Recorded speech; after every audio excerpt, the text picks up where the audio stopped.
बिस्मिल्लाहिर्रहमानिर्रहीम। पाक अलिनक Urdu TV and radio service Athens Greece से चौधरी इजाज का सलाम। आज आपकी खिदमत में हम दोबारा हाजिर हुए हैं। ये मेरे बहुत ही प्यारे दोस्त इमिग्रेशन अमूर के माहिर सैयद मोहम्मद जमील शाह साहब मेरे साथ हैं। कैमरे पर हमारे और साथ जो प्रोड्यूसर हैं हमारे मिर्ज़ा जवेद इकबाल साहब हैं। हम इनके शुक्रगुजार हैं कि इन्होंने बहुत ज़्यादा ख़ासकर इस प्रोग्राम के लिए इन्होंने बहुत ज़्यादा मेहनत की है और अच्छे तरीके से ये प्रोग्राम इन्होंने ऑर्गेनाइज किया है। तो यहाँ पे पिछले दो जब हमने प्रोग्राम किए तो उसमें काफ़ी जो है हमें हौसला अफजाई मिली। ये आप लोगों का तावन है। अगर आप लोग जो है नहीं देखेंगे प्रोग्राम तो ये समझ लेंगे नथिंग है। तो यहाँ पे हमने जो है ये जो सिलसिला शुरू किया हुआ है, हम तमाम लोगों के शुक्रगुजार हैं जो हमारे प्रोग्राम को पसंद कर रहे हैं। तो एक दो मेरे दोस्त कह रहे थे चौधरी साहब आप पंजाबी में बात किया करें, तो आज मैं कोशिश करूँगा कि थोड़ी सी पंजाबी भी बोलूँ। तो यहाँ मेरे दोस्तों सबसे जो है ना आज हमारा जो पहला टॉपिक होगा वो होगा कि यहाँ पे रेड कार्ड वाले जो मसाइल है, जो रेड कार्ड उस पर हमारी गुफ्तगू होगी। दूसरा जो हमारा शाह साहब से हम जो मेरे बड़े प्यारे भाई दोस्त हैं इनसे हम सवाल करेंगे। दूसरा मेरा सवाल ये होगा कि कदखाकी में जो है आजकल दे रही हैं जो पॉलिटिकल स्टे उस पर हम बात करेंगे। और तीसरी जो है वो एक शो है हमारा हो रहा है शेर मियां दाद का, उस पर पाकिस्तान एम्बेसी जो है ये करा रही है, तो इस पर हमारी गुफ्तगू होगी। तो मेरा एक मैसेज है अपने भाइयों के लिए कि ये पाकिस्तान एम्बेसी में काफ़ी दोस्तों ने हमें फ़ोन किया कि पाकिस्तान एम्बेसी में बड़ी लंबी लंबी लाइनें लगी हुई हैं, ये चौधरी साहब इसकी वजह क्या है। तो मेरे दोस्तों वजह आपको पता है, हमसे ज़्यादा आप लोगों को पता है। ये एजेंटों ने जो अफवाह फैलाई हुई है कि इमिग्रेशन जो है नहीं खुल रही है। तो मेरे प्यारे दोस्त शाह जी ने भी ये बताया था कि कोई नई इमिग्रेशन नहीं खुल रही है किसी किस्म की, ये सब लोगों ने अफवाहें फैलाई हुई हैं। तो इससे पहले पाकिस्तान एम्बेसी, हमको पाकिस्तान एम्बेसी की हमायत नहीं कर रहे हैं, जो सच्ची बात है वो बता रहे हैं। पहले ये 30 आदमियों का ये हम ग्रीकी में जो कहते हैं रंदेवू जो है वो देते थे। तो लोग जो है 4 बजे का टाइम था, 4 से 5 बजे वो फ़ोन करते थे। वो कह रहे थे भी 1 महीने के बाद टाइम है आपका, 2 महीने के बाद है, 10 दिन के बाद। तो यहाँ पे सब लोगों ने नहीं, 2-4 ऐसे शर्त पसंद नासर थे जिन्होंने कहा नहीं जी ये ज्यादती कर रहे हैं जी, ये जी क्यों टाइम देते हैं। देखिए एक जो है यहाँ पे इतने आइलैंड है, जजीरे हैं, वहाँ से लोग जो है सफ़र कर जाते हैं, 2 दिन का शिप पे सफ़र होता है। यहाँ आते हैं एथेंस में भी कई ऐसे दोस्त हमारे जिनके पास रहायश नहीं है, तो वो पहले फ़ोन करते थे। तो यहाँ पे उन्हें पता था कि हम इस महीने की 10 को या 12 या 15 को जाएंगे, हमारा काम हो जाएगा।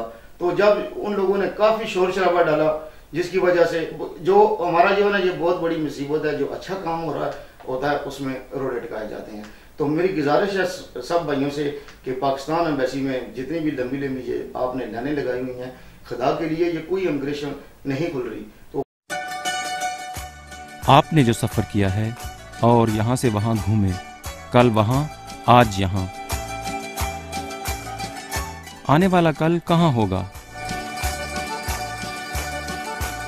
ज़रूरी नहीं कि आने वाला कल भी आपके लिए नामालूम हो। अगली टिकट का मतलब है अपना वतन। बैनुल अक़वामी इदारा बराए हिजरत IOM आपको अपने वतन बाहिफाजत और बाइज़्ज़त वापसी का मौका फराहम करता है और तीसरे ममालिक की शहरियत के हामिल अफराद के लिए रज़ाकाराना इमदादी वापसी और दोबारा अपने पाँव पर खड़े होने का प्रोग्राम पेश करता है। मज़ीद मालूमात के लिए बैनुल अक़वामी इदारा बराए हिजरत IOM, यूरोपीय यूनियन और वज़ारत अमन व आमा व शहरी तहफ़्फ़ुज़ की मुश्तरका माली मुआवनत। आशा जी माशाल्लाह बहुत प्यारे नजर आ रहे हैं। बिस्मिल्लाहिर्रहमानिर्रहीम। मेरे तमाम देखने वाले सुनने वाले जहाँ जहाँ भी हमारा ये प्रोग्राम देखा जा रहा है, हमारे तमाम पाकिस्तानी, इंडियन, बांग्लादेशी, अफ़गानी और बाकी तमाम कम्युनिटीज़ के जितने भी इमिग्रेंट्स हैं, तारकिन वतन हैं, उन सबको मेरा अस्सलाम वालेकुम, आदाब। चौधरी साहब ने बड़ी अच्छी गुफ्तगू का आगाज़ किया है और इसमें काफ़ी चीज़ों को उन्होंने आपके सामने आपके मसाइल को उजागर करने की कोशिश की है और सफारत करने के हवाले से उन्होंने आपको बता दिया है कि क्योंकि वहाँ के जो मसाइल हैं वो चौधरी साहब अक्सर सेक्रेटरी साहब के पास, सफ़ीर साहब के पास ये जाते हैं और वहाँ उनसे डिस्कस करते हैं और जो कोई जायज़ आपकी मुश्किलात होती हैं, आपके मसाइल होते हैं, तो ये उन तक पहुंचाते हैं और उनको आगे गाइड भी करते हैं कि बाहर बरादरी में क्या हो रहा है। तो बाज़ औक़ात होता है जो अंदर दफ्तर में लोग बैठे होते हैं उनको बाहर जो ग्राउंड रियलिटीज़ हैं उनका कम तदारक होता है। तो मुखलिस मशवरा देना भी एक सवाब का काम होता है, एक अच्छा गाइड करना भी अदारों को ये बड़ा इस पे मैं कहता हूँ कि ये बड़ी बात है चौधरी साहब की भी, और इस तरह और दूसरे लोग भी जो आप लोगों के मसाइल के ऊपर दर्द रखते हैं। अब सवाल हम अपने मौजू की तरफ आते हैं। जैसे कि आपको हमने पिछले 2-3 प्रोग्राम्स में बताया था कि असाइलम सियासी पनाह के ऊपर इंशाल्लाह ताला आपको अवेयरनेस दी जाएगी। आज हम ये प्रोग्राम पूरा बकाया जो है इसी के ऊपर करेंगे। जैसा कि आपको मालूम है कि अरसे दराज से यहाँ पर सियासी पनाह जब ली जाती थी उस वक्त वो रेड कार्ड या रोज कार्ड जो है वो दे दिया जाता था 6-6 माह का, और 6-6 माह के बाद वो रिन्यू होता जाता था। इस तरीके से यहाँ पर बहुत सारे लोग जो थे, मैं समझता हूँ कि तकरीबन 55,000 से ऊपर दरखास्तें जमा हो चुकी थी मुख्तलिफ ममालिक के, मुख्तलिफ नेशनलिटीज के इमिग्रेंट्स की सियासी पनाह के ऊपर, जिनको आगे कोई उनका हल नजर नहीं आ रहा था, वो लटके हुए थे, ना ही उनको पता लगता था कि हमारा मुस्तकबिल क्या है। तो हर 6 माह के बाद वो जाते थे और वो रिन्यू करवा कर अगले 6 माह का वो आ जाता था। तो बगैर इस पे काफी अब जो है पिछले 2 साल से इस पे बहुत ज्यादा पेशरफ्त हुई और बहुत सारे केसेस जो हैं वो हल हुए हैं। और अब इसमें जो आखिरी मेरी पिछले हफ्ते जो मेरी मुलाकात हुई थी पेट्रोली जो अलादाकोन का दफ्तर है, वहां पर उनके इंचार्ज जो हैं वो अस्ट्रोमोस है, चफ्तानिस, योनिस, उनसे मैंने पूरा इंटरव्यू लिया आपकी मालूमात के लिए। और अब जो दरखास्तों की जो तादाद 55,000 से कम होकर वो तकरीबन 25,000 से भी कम आ गई है। अब आप हैरान होंगे कि ये 55,000 और इतना गैप उनका क्या बना है उन लोगों का। उसमें ये हुआ है कि जाहिर है कि मैंने अपने उससे पहले भी कई प्रोग्राम्स में जो सब ये हम बता चुके हैं लोगों को कि सियासी पनाह लेना हर कोई अप्लाई कर सकता है। शाह जी सॉरी मैं आपकी बात काट रहा हूँ जी कि वो जी तो ये शाह जी जो आप कह रहे हैं 25,000 जो है ये जो रेड कार्ड जिन्होंने पॉलिटिकल स्टे के लिए अप्लाई किया हुआ है जी, तो ये पाकिस्तानी है सारे या सब लोग हैं? नहीं, यही मैं भी आपको अच्छा हुआ आपने पॉइंट आउट किया कि ये सारे जो हैं ये मुख्तलिफ ममालिक पाकिस्तानी सारे पाकिस्तानी नहीं है, ये मुख्तलिफ ममालिक के हैं। यानी सियासी पनाह कोई भी किसी मुल्क में जब वो दाखिल होता है वो कोई हर एक को राइट है, ये इंटरनेशनल बैनुल अक़वामी लॉ है कि वो सियासी पनाह दरखास्त दे सकता है। ठीक है। अब उस पे ये है कि मंजूर होना या ना होना ये बात की बात है। अब इसमें कैटेगरीज तकसीम कर दी गई हैं। उसमें सियासी पनाह में रेफ्यूजीज वो एक अलग कैटेगरीज है, और सिर्फ सियासी पनाह, अब सियासी पनाह में ये है कि आपके मुल्क में जंग हो रही है जी, वहां पर आपके मुल्क में डिक्टेटरशिप है, जमहूरियत नहीं है, या आपका मुल्क ऐसे खाना जंगी की हालत में है कि वहां पर आपकी जान को खतरा है, या कोई मजहबी मुनाफरत है जिससे आपको दहशतगर्दी और जान का अपना खतरा है, उसके ये सारी चीजें साबित होती हो तो फिर वो सियासी पनाह आपकी अप्रूव होती है। अब हमारा मुल्क पाकिस्तान जो है, हम अपने मुल्क की बात करते हैं कि पाकिस्तान में जमहूरियत है जो पूरी दुनिया को मालूम है कि वहां पर पार्लियामेंट है, सेनेट है, सूबाई असम्बलियां हैं, और वहां पर जनाब अली निजाम जो है जमहूरियत का वो चल रहा है, तो वहां कोई भी इस तरह जुल्म और सितम नहीं है। अब हमारे लोग जो सब इस पे और सवाल करते हैं, जिस तरह अभी भी आप पॉइंट आउट करते हैं, आप ही की तरह दूसरे लोग, और वो सही सवाल करते हैं उनकी, क्योंकि उनको मालूमात नहीं होती, उनको अवेयरनेस नहीं होती इन चीजों की कि जी मेरे पिंड में दुश्मनदारी है, मेरे पे मुकदमात है जायदाद के, कि जी हमारा जान को खतरा है, दुश्मनदारी है। तो अच्छा, अब उसमें आपका अपनी जगह बिल्कुल सही होंगे। वो पाकिस्तान का मूल का मसला है ना, वो मूल का मसला है। ये इंटरनेशनल लॉ कहता है कि गुजरात में फर्ज करो आपकी दुश्मनदारी है, इतना बड़ा पाकिस्तान है, आप दूसरी जगह दूसरे इलाके में चले जाए, सही है, आप दूसरे यूरोप में मुल्क में क्यों आए? तो ये चीजें बड़ी सोचने वाली है कि हमेशा आप जो हाजिर कौम हो तो उसकी तरफ से कोई तकलीफ हो, बिल्कुल वो जो है ना अप्लाई। अगर आप हुकूमत आपको तंग कर रही है या कोई दहशतगर्द तंजीम, उसके भी सबूत आपको एविडेंस देने होंगे। जुबानी बैठकर आप इंटरव्यू में जो मर्जी स्टोरी आप सुना दे, वो जरूर सुनेंगे, लिखेंगे भी, वो दस्तखत भी कर देंगे आपके, लेकिन वो सिर्फ आपकी जुबानी स्टेटमेंट होगी, वो आपका हल्फिया एक बयान होगा, उसकी इंक्वायरी फिर वो करेंगे, इंक्वायरी होंगे। जाहिर है आजकल बड़ी फास्ट लाइफ है, जो अगर आप बयान देते हैं वो उनके पूरी दुनिया में ये अदारे मौजूद हैं आजकल और दफातर इनके मौजूद हैं। तो वो हम लंबी बहस में चले गए। मुख्तसर ये कि हमारे लोगों के मेजॉरिटी केस रिफ्यूज हो रहे हैं, इसलिए उन सॉरी जो है ना 6 से 7 साल तक जो है रेड कार्ड जो जिनके रिन्यू हो रहे हैं तो 6-7 साल से, तो उन बेचारों का क्या होगा? बीएनसी में भी लग रहे हैं। ये मैंने मिक्स कर दिया सवाल, नहीं ठीक है, अच्छा अच्छी बात है, ये जेन्युइन सवाल है और ये बड़ा अच्छा है कि हमारे जो एनसी में भी साथ लग रहे हैं, तो क्या होगा?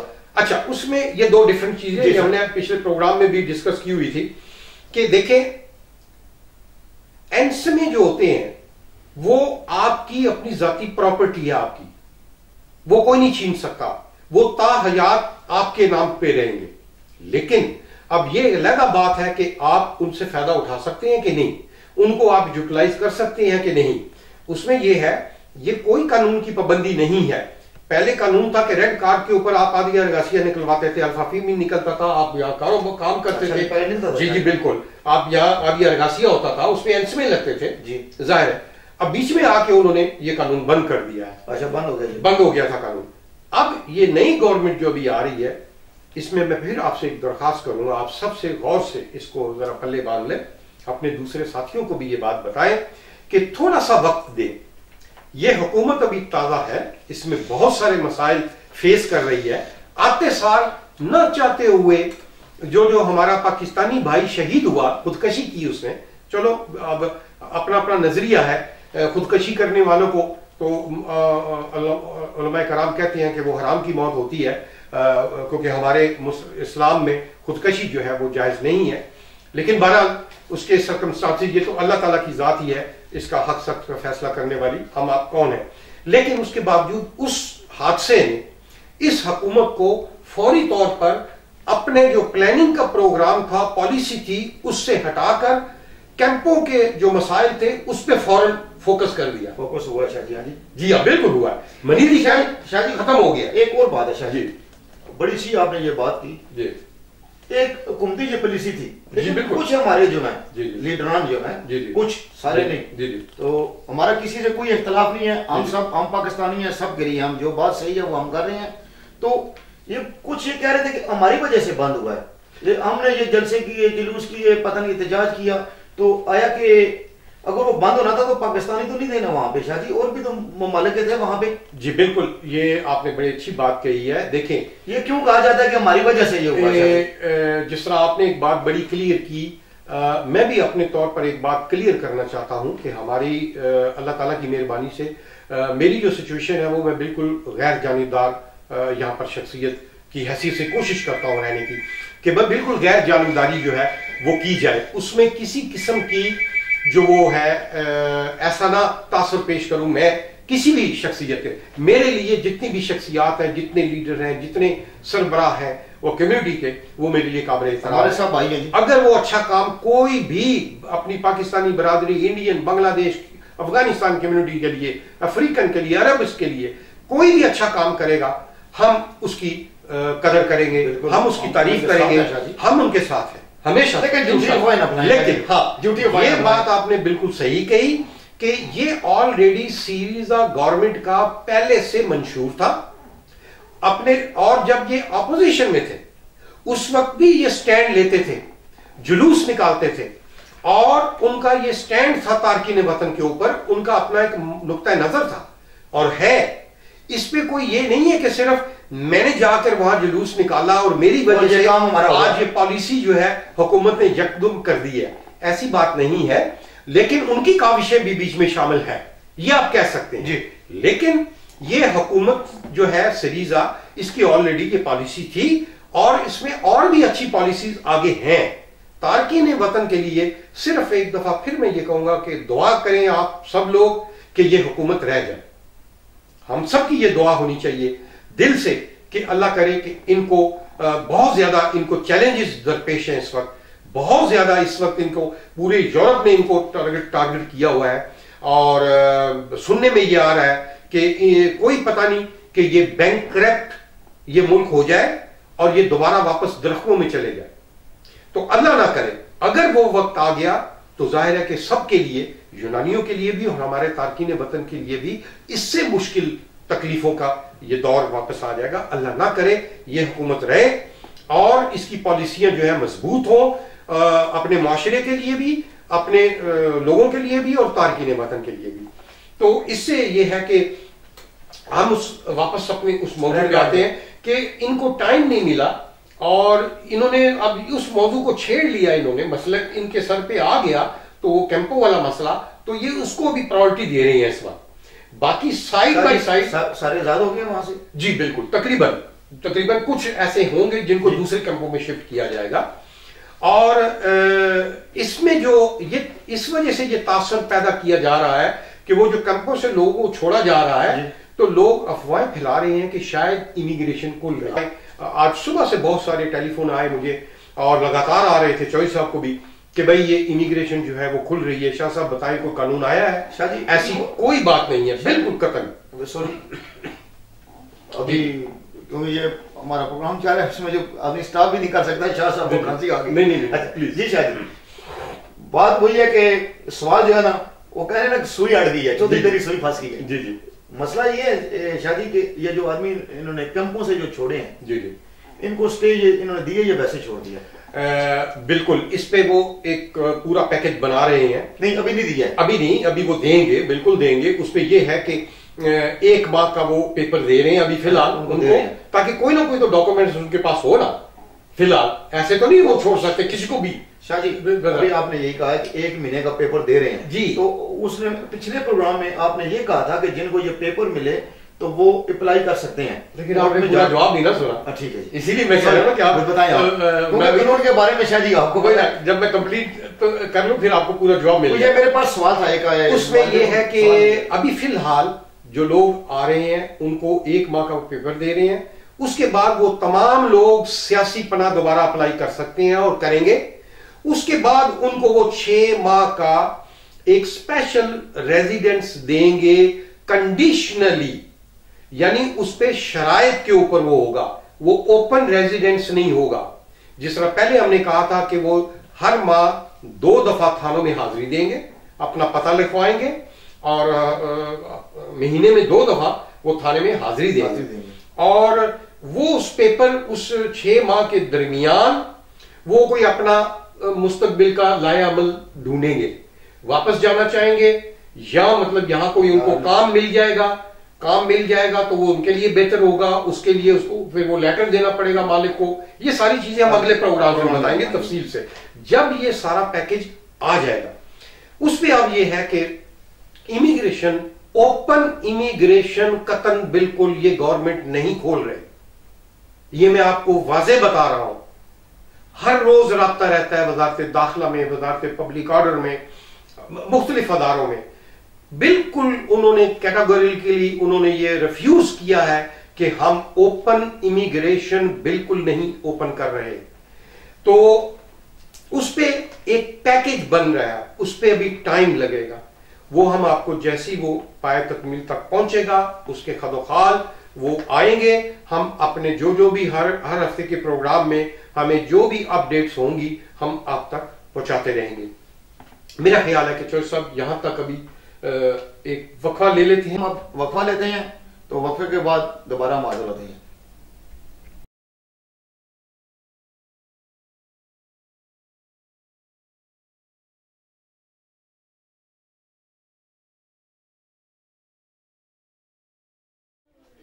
ਸਤਿ ਸ੍ਰੀ ਅਕਾਲ ਜੀ।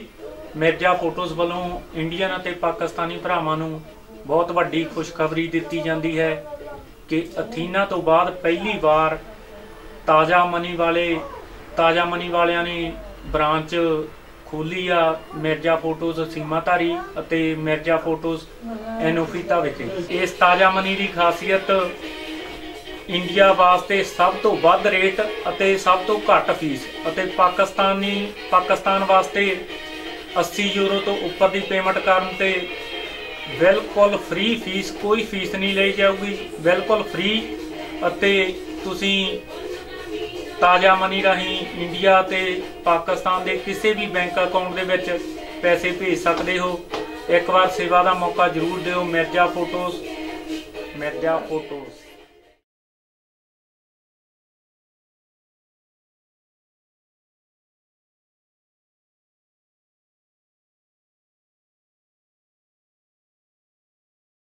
वेलकम नाजरीन। जी शाह जी, तो शाह जी अब मेरा दूसरा जो सवाल है, तो कहते खाकी में जो स्टे मिल रही हैं उसके बारे में शाह जी आपको बताएंगे, क्योंकि इनको जो पता है हमें नहीं पता है। जी शाह जी। उसका अब ये है कि दोनों को अब इसमें दोनों चीजें कंबाइन हो जाएंगी। पेट्रोराली वाले भी उसमें फिर आपको एक दफा वाजे कर दूं कि जो पेट्रोराली के जिनके रेड कार्ड इशू हैं वो रिन्यू हो रहे हैं या जिनके केस पेट्रोराली से इशू हुए हैं, उनके फैसले और उनके जो भी डिसीजन होंगे वो पेट्रोराली अदारा ही करेगा। वो कता है कि उनको जो है वो इन्वॉल्व उनकी नहीं होगी। वहीं उनकी एपिथेरेपी होगी, वहीं उनके डिसीजन होंगे, वहीं उनके इंटरव्यूज होंगे। जगह और है उनकी, लेकिन वो थ्रू पेट्रोराली होंगे जिनके पास पुराने रेड कार्ड थे। अब उनमें जिन लोगों के केस अप्रूव होते हैं उसमें 2 साल का आदिया पारामुनी वो दिया जाता है जो पेट्रोराली से इशू होता है। पहला जो ये है आदिया पारामुनी जो अप्लाई की जाती है। ये कैमरा आपको नजदीक से दिखा रहा है। जी नजर आ रहा है शाह जी। जी जी। तो ये फैमिली मेंबर्स जो है प्रोसफिगा, ये उसकी आदिया पारामुनीज या ओकोगेनिया प्रोसफिगा, ये जो रिफ्यूजीज है ये उनका सैंपल आपको बताया कि उनको ये रेजिडेंस जो है ये पेट्रोराली एलएचआई हो। और दूसरा क्लोजअप आपको बताते हैं, फैमिलीज जो है उनको एक कार्ड भी मिलता है, तफ्तोतितास जिसको कहते हैं। 7 आदिया पारामुनी के उनको ये तफ्तोतितास जिसको कहते हैं आइडेंटिटी कार्ड, जिस तरह हमारा शनाख्ती कार्ड होगा, इस तरीके से ये उनको उस आदिया पारामुनी के साथ ये तफ्तोतिता भी ये उनको इशू होगा। उसके बाद आदिया पारामुनीस प्रोसफिगा एंड्रोपिस्टिकुस के एपिकुरिकिस आदिया पारामुनीस, यानी ये 3 किस्म के आदिया पारामुनीस 3 कैटेगरीज के पेट्रोराली से जितने केस पेट्रोराली वाले हैं ये उनको वहां से इशू होंगे, जिनके अप्रूव होंगे, जिनके अप्रूव है शाह जी, जिनके अप्रूव होंगे, लोगों को शक में पड़ जाएंगे, नहीं सबको मिलेंगे। जिनके अप्रूव होंगे केस, जिनको ये स्टेटस हासिल हो जाएगा। सही। अब इनके ये तमाम वो केस हैं जिनकी बी कैटेगरी एपिथेरेपी, पहली एपिथेरेपी हुई थी वो हो गई रिफ्यूज, आपने अप्लाई किया यानी अपील की कर दी, कई दफा आपने नहीं की, वहां पेट्रोल वालों ने ऑटोमेटिक आपकी अपील दायर कर दी, वो फिर विता कैटेगोरिया में चली जाती है। बी ग्रेड में आपकी जो एपिथेरेपी होती है। जिन लोगों के ये जो उनका दफ्तर है वहीं पर ही पेट्रोराली में एक अलग दफ्तर है जहां से रिफ्यूजीज के जितने भी केसेस हैं वो वहां पर हैंडल होते हैं। उन केसेस को जो मंजूर हुए हों 3 तरह के हैं। नंबर दूसरा वही एपिकुरिकिस आदिया, दूसरा एंड्रोपिस्टिकिस आदिया और प्रोसफिगा आदिया पारामुनिस दलतीय तफ्तोता। अच्छा, अब और ये लोग जो हैं जिनको ये आदिया पारामुनि मिली होगी, ये तीनों कैटेगरीज जो मैंने आपको बताई हैं, वो पासपोर्ट के लिए अप्लाई कर सकते हैं। कौन सा पासपोर्ट? खाली ये ग्रीक पासपोर्ट नहीं है, ट्रैवलिंग डॉक्यूमेंट जिसको कहते हैं, उसको अप्लाई करने का जो है वो वहां आप जाएंगे। जब आपको ये कैटेगरीज मिल जाती हैं आदियस की, वहां आप जाएंगे, वो आपको एप्लीकेशन देंगे, एप्लीकेशन आप फिल करके देंगे कि मैंने जाना है अपने मुल्क। लेकिन उसके लिए शर्त यह है कि अगर आपके पास अपने मुल्क का पासपोर्ट है तो वो आपको सिलेंडर करवाना पड़ेगा। अगर खुदा ना खास्ता अगर तो वो पासपोर्ट है अपने, फॉर एग्जाम्पल मैं पाकिस्तानी पासपोर्ट की बात करता हूं, पाकिस्तानी पासपोर्ट अगर आपके पास है तो आप अपने पाकिस्तानी पासपोर्ट पे सफर कर सकते हैं इस आदिया पारामुनि के साथ। अब इसमें एक और चीज जो सब बड़ी इंपॉर्टेंट है, जरूरी नहीं है कि ये आदिया पारामुनि जो मैंने आपको दिखाए हैं ये वाइट कलर के होंगे जो आपको मिलेंगे। ये आदिया पारामुनि ट्रैवलिंग डॉक्यूमेंट नहीं है, ये सिर्फ रेजिडेंस परमिट है। आप अपने पासपोर्ट पे बिल्कुल ट्रैवल कर सकते हैं, अपने मुल्क भी जा सकते हैं इस पे, लेकिन बाकी किसी यूरोप मुल्क में जाने के लिए वहां के कानून के मुताबिक आपको इजाजत होगी। जिन मुल्कों में वीजा चाहिए होगा वहां आपको वीजा लेना पड़ेगा यहां की एम्बेसी से। जिन मुल्कों के लिए वीजा रिक्वायर नहीं है वहां पाकिस्तानी पासपोर्ट प्लस ये रेजिडेंस परमिट जो है ये साथ चाहिए होगा। उसके बाद जो लोग अपनी मर्जी से मुल्क छोड़कर जाना चाहें वो उसी दफ्तर में जाकर अपने तमाम कागजात सिलेंडर करवाएं, जमा करवाएं और वहां से एक लेटर लें। वो लेटर लेकर आप जो है अपने आईएम के दफ्तर में या पुलिस के थ्रू या किसी भी थ्रू में आप अपने मुल्क जो है वो फॉरएवर जा सकते हैं। ये आपके पास चॉइस मौजूद है। जो लोग अपनी दरखास्तों का मालूम करना चाहें, हाँ, अब आपको अपनी फाइल के मुतालिक पता करना है कि आपको पता ही नहीं लग रहा कि भाई क्या है, मेरी फाइल कहाँ है, किस हालत में है, उसके क्या आगे पेशरफ्त हो रही है कि नहीं हो रही।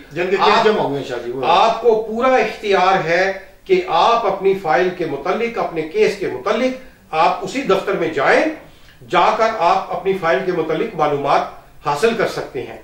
अगर आप अपना को वकील भेजना चाहें तो आप अपना वकील भी भेजकर वो भी आपकी फाइल के मुतालिक मालूमात हासिल कर सकता है। आप अपने उस पूरी केस की कोई कॉपी लेना चाहें, कोई पेपर बीच में से मिस है, आपको उसकी फोटो कॉपी चाहिए, वो बिल्कुल आपका वकील जाकर आपका मुख्तारनामा लेकर वो वहां से फाइल से उसकी कॉपीज जो है वो निकाल के ला सकता है। या जो आपका डिसीजन आया हो वहां आपको फांसी वहां पड़ी हो उसकी भी फोटो कॉपी वो ले सकता है वकील के जरिए। गरामातिया जो होती है उसके दफ्तर से अपना फाइल नंबर वो बताएंगे तो वो आपको दे देंगे। वक्फा जी बिल्कुल, जरूर दोबारा वक्फा देते हैं जी बिल्कुल, थोड़ी देर के बाद फिर हम हाजिर होते हैं।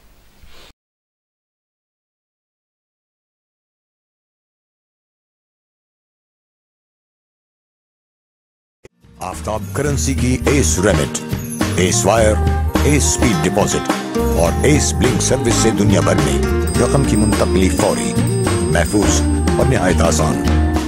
आफ्ताब करेंसी, दिल से दिल तक।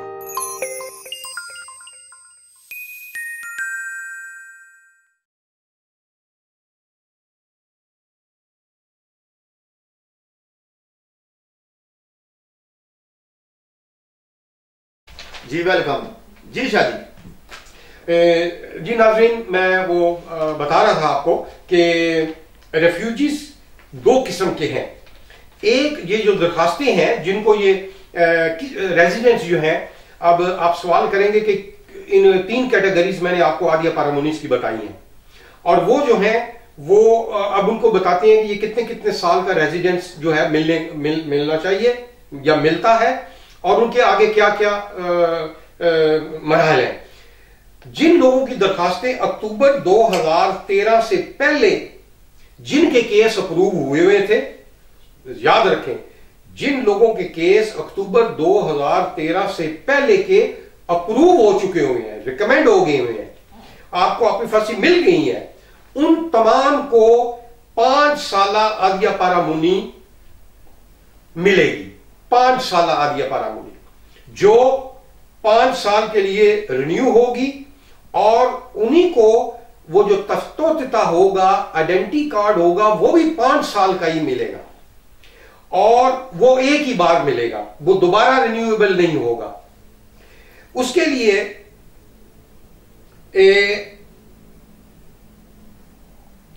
दूसरी दरखास्तें, दूसरी कैटेगरीज वो है जिनके केस अक्टूबर 2013 के बाद मंजूर हुई हैं, जिनकी फाइलें, उनको 3 साल का आदिया पारामूनी मिलेगा। उस कैटेगरी को जिनको 1 माह खत्म होने से पहले आपको दरखास्त देनी होगी रिन्यू करवाने के लिए। एपिकुरिकी आदिया पारामूनी जिनके पास, उनको भी 3 साल का मिलेगा आदिया पारामूनी, और 1 माह खत्म होने से पहले उनको रिन्यू के लिए दरखास्त जमा करवानी होगी। आंद्रोपिस्टिकुस लोगोस जिनको आदिया पारामूनी मिलेगी, उनको 2 साल का आदिया पारामूनी मिलेगा। आंद्रोपिस्टिकुस लोगोस जिस पे लिखा होता है, जिस कैटेगरी में आती है, उनको 2 साल का मिलेगा, वो भी 1 माह पहले अपने खत्म होने से रिन्यू के लिए दरखास्त दे सकते हैं। ऊपर दोनों सूरतों में अगर दरखास्त मंजूर होगी तब, ये ज़हन में रखें, वो रिन्यू तब होंगे जब आप अप्लाई करेंगे और आपका केस वो स्टडी करने के बाद अप्रूव करेंगे, तब वो रिन्यू होंगे।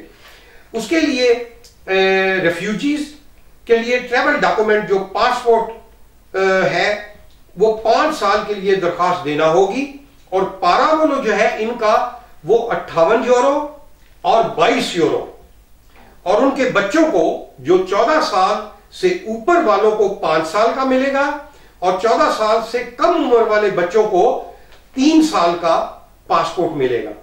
यानी जिनके पास 5 साल की आदिया पारामूनी है, उनको जो 14 साल से ऊपर बच्चे होंगे उनको भी 5 साल का मिलेगा, और उनका पारावोलो जो है 58 यूरो बड़ों का होगा, 22 यूरो जो 14 साल से ऊपर के बच्चों को पारावोलो देना होगा। जो 14 साल से कम उम्र वाले बच्चे हैं उनको 3 साल का मिलेगा, और उनका पारावोलो होगा 13 यूरो। ये ज़हन में रखें, 13 यूरो उनका पारावोलो होगा। एपिकुरिकीस और आंद्रोपिस्टिकीस जो जिनको मिलेगा आदिया पारामूनी, वो 2 साल का होगा उनको। अगर उनके पास अपने पासपोर्ट हैं, जिस तरह मैंने पहले बताया, वो उन पर सफर करेंगे।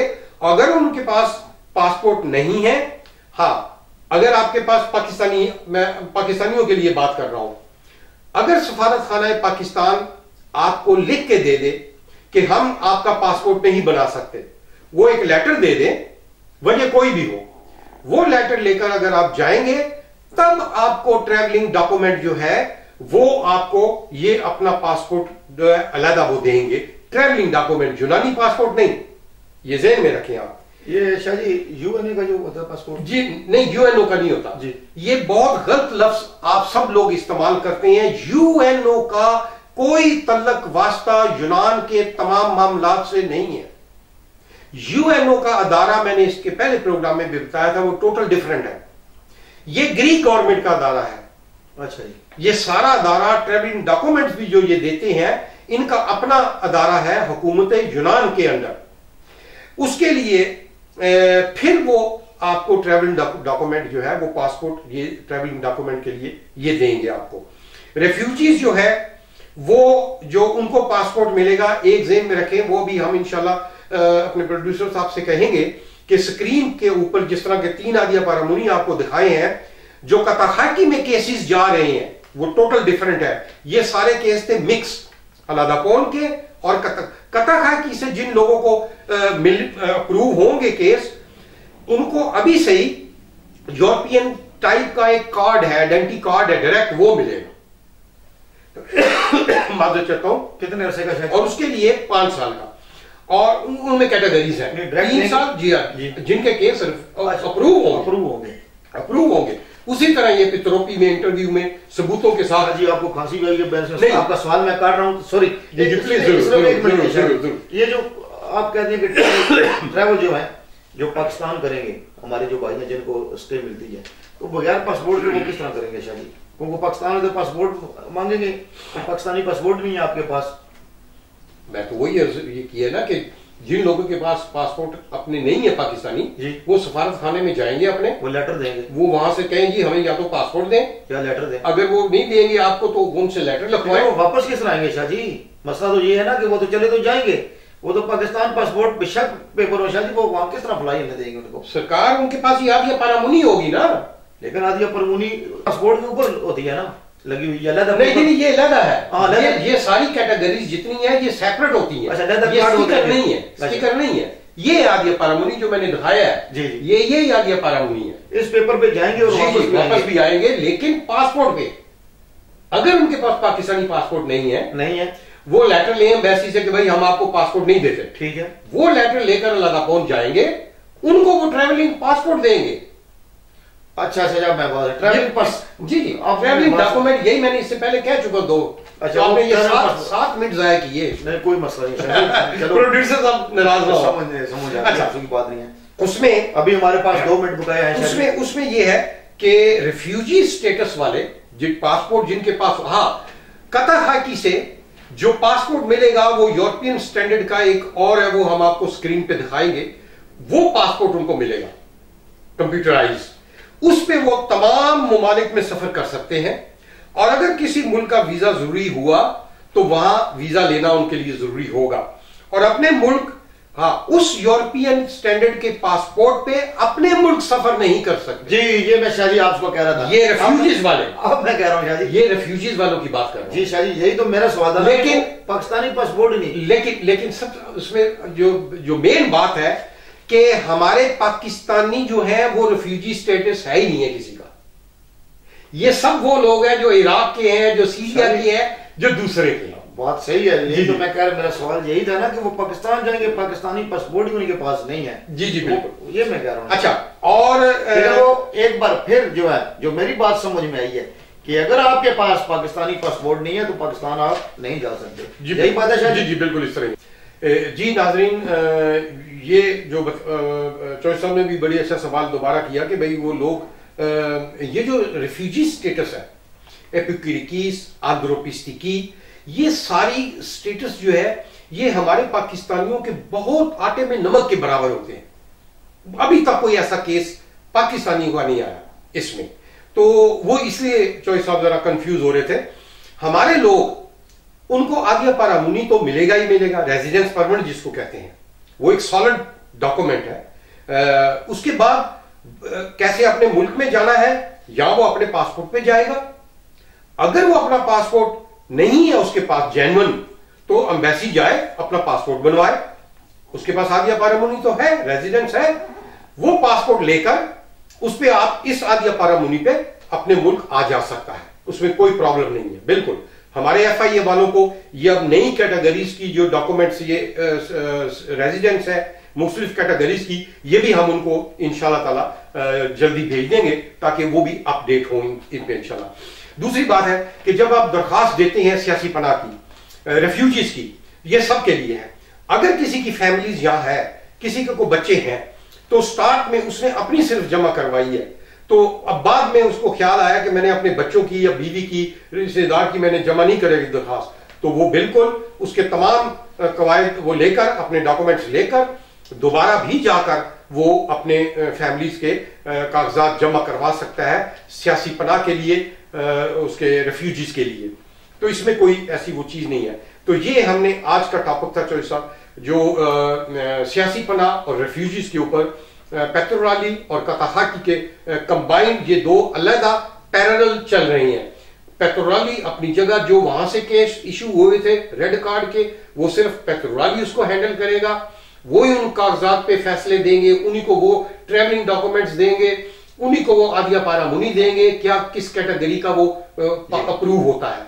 कताहाटी में जो केस जमा हो रहे हैं, वो कताहाटी का जो स्टेटस है वो टोटल डिफरेंट है। जो नए पाकिस्तानी वहां इंडियन बांग्लादेशी जा रहे हैं, वो नए उस सिस्टम के मुताबिक जो है वो ट्रीट होंगे, उनको नए, उनका पेट्रोराली से कोई तल्लक वास्ता नहीं होगा, उनको वही इंशाल्लाह ताला करेगा। शाह जी बहुत बहुत मेहरबानी, शुक्रिया, आपने इतना ज्यादा हमें मालूमात दी, और शाह जी ने जो बात सच्ची वो बताई है। अब जो आगे कोई जो है ना माने या ना माने, क्योंकि ज्यादा लोग कहते हैं यार ये कानून अपने जो है ना हिसाब से निकाल लेते हैं, ये हम नहीं निकालते हैं, ये जो लिखा हुआ है जो वहां से जारी होता है वही हम आपको बताते हैं, सच्ची बात बताते हैं मेरे भाई। हमने पहले भी कहा कि हमारा इसमें कोई लेना देना नहीं है, हमारा काम है आप तक सही सच्ची और खरी बात जो है ना पहुंचानी। तो शाह जी अब जो है हमारे पाकिस्तानी भाई भी खुश होंगे कि हमारा यहाँ पे प्रोग्राम पाकिस्तान एम्बेसी करा रही है शेर मियां दाद कवाल का, तो उसके बारे में प्लीज थोड़ा बता दें। जी नाजरीन, शेर मियां दाद खान कवाल और हमनवा पाकिस्तान के माया नाज इंटरनेशनल कवाल है माशाल्लाह। वो सफारत खाना पाकिस्तान के जेर तमाम अजीम शान ये कवाली का प्रोग्राम जो है 7 मार्च यानी इस बरोज हफ्ता शाम 6 बजे दीमोस हॉल निकिया थीवन 245 थीवन रोड का नाम है। विलेज सेंटर जो है विलेज सिनेमा उसके बिल्कुल सामने जो बड़ा हॉल है वहां पर यह प्रोग्राम मुनक्कद हो रहा है। ये तमाम पाकिस्तानी, इंडियन, बांग्लादेशी, अरबिक, जहां से भी, ग्रीकी, फिलिपीनी जो भी आना चाहे वो प्रोग्राम को महसूस करें। ये सूफीइज्म एक नया पूरे यूरोप में इसको बड़ा रिकॉग्नाइज किया जाता है और इस पे जो टिकट है वो सिर्फ और सिर्फ 5 यूरो रखी गई है। आज यहाँ के हालात देखकर, यहाँ के क्राइसिस देखकर वो 5 यूरो टिकट रखी गई है और इस सॉरी इस प्रोग्राम को सफीर पाकिस्तान जो है वो हेड कर रहे हैं और पाक Hellenic cultural and welfare society जो है इसको ऑर्गेनाइज कर रही है। आईबी ग्रुप जो है वो इसका मेन स्पॉन्सर है। उसके अलावा इसकी तमाम जो वीडियो राइट्स और वीडियो कवरेज और मीडिया की जो जितनी कवरेज है वो मिर्जा फोटोज की है। जनाब मिर्जा जावेद इकबाल साहब है। एक शो या 2 शो? हाँ, अच्छा हो गया कि आपने मुझे याद करा दिया। ये 2 शो है। पहला शो जो है 7 मार्च बरोज हफ्ता, ये पब्लिक आम जनरल शो है, ये मर्दों के लिए। और इतवार को 8 मार्च को शाम 4 बजे उसी जगह के ऊपर सिर्फ फैमिलीज के लिए प्रोग्राम है। उसमें तमाम फैमिलीज चाहे कहां से भी उनका ताल्लुक है। और खुशखबरी यह है कि सफीर मोहतरम ने यह प्रोग्राम फैमिलीज के लिए बिल्कुल मुफ्त रखा। फ्री है, ये फ्री है ताकि वो हमेशा फैमिलीज का ख्याल रखते हैं कि हमारी यहाँ जो बच्चे बच्चियां हैं, फैमिलीज हैं, उनको कोई ऐसी एंटरटेनमेंट का प्रोग्राम इंटरनेशनल लेवल पे नहीं मिलता। तो आपसे गुजारिश है कि ज्यादा से ज्यादा तादाद में आप आए।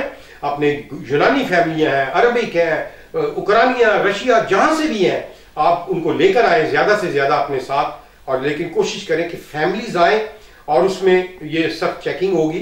तो इस चीज का नज्म ज़ब्त का आप ख्याल रखें ताकि अच्छे तरीके से महसूस करें प्रोग्राम। बुजुर्ग बैठे होंगे, दूसरे लोग आपके साथ बैठे होंगे, सफीर मोहतरम होंगे, सफारत खाने का बाकी स्टाफ सारा होगा।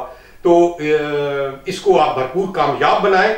सफीर मोहतरम ने तमाम सियासी, समाजी, मजहबी, कारोबारी और मीडिया उन तमाम शख्सियात को सफारत खाने बुलाकर उनको कॉपियां दी हैं टिकटों की।